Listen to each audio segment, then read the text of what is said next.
dari intelijennya sendiri. Maaf. Kubu Nasdem dapat info intel Anies harus kalah warganet.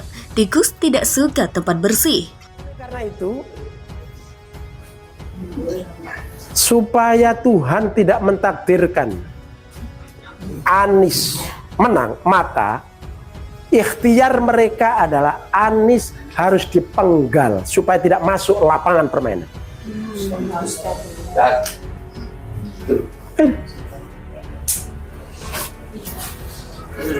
Menggalnya lewat mana supaya tidak masuk dalam permainan? Ya nggak punya pengusung, nggak punya partai untuk mengusung. Maka tahap-tahap awal dulu namanya Demokrat, meskipun selama ini tidak cocok dengan rezim Megawati, nggak cocok dengan SBY nggak cocok, tetap dibujuk. Tahu dibujuk nggak? Dirayu supaya ya pokoknya dikasih kompensasi apalah supaya nggak dukung. Bahwa tidak ada partai yang akan mengusung Anies Baswedan. Jadi opininya supaya apa? Meredakan supaya orang itu tidak lagi berminat kepada Anies Baswedan sebagai capres karena tidak ada partainya yang mendukung, ya. Tetapi ternyata terbukti ada, ya kan? Bahkan 3 partai suaranya itu 28%, jauh lebih tinggi dari persyaratan Pilpres yang hanya 20%, ya kan? Artinya gak mempan lagi. Begitu juga PKS. PKS ini sekjennya itu rayu betul. Memang saya tidak dapat dari sekjennya, tapi saya dapat dari istrinya sekjen. Karena istrinya itu kawan saya. Istrinya itu yang ngasih. Gus. Valid berarti. Oh valid, wah istri, oh mana masa depannya valid. Oh itu ditawari berapa supaya nggak dukung Anies. Ini. Jadi dipenggal. Supaya nggak main. Tapi hati nuraninya, pikiran warasnya PKS, keimanan PKS. Apa kata dunia? PKS yang Muslim.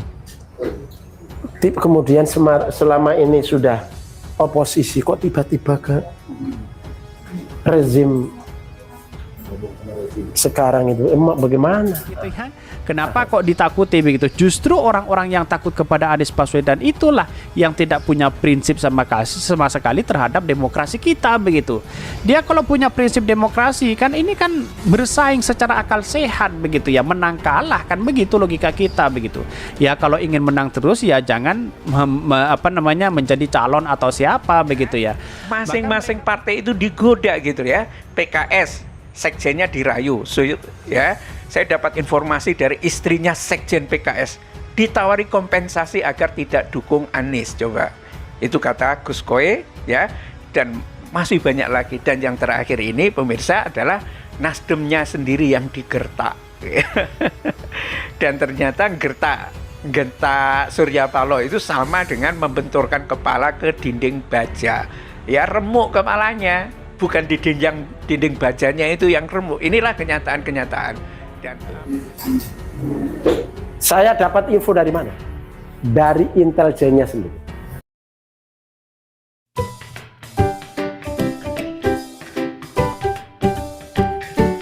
Ini juga rahasia kita. Saya dulu di Komisi 1 selama 13 tahun. Membidangi. Saya dapat info dari mana? Dari intelijennya sendiri.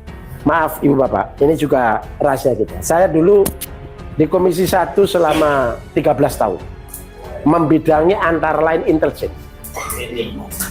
Jadi saya masih punya sisa-sisa kawan-kawan yang ada di Badan Intelijen Negara.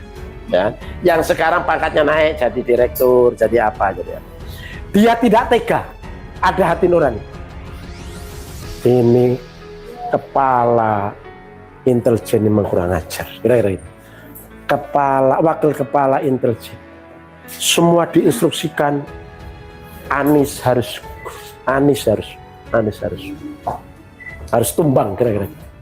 Dia nggak tega, dia minta waktu saya, nemui saya di tempat yang khusus, tidak boleh ada orang tahu.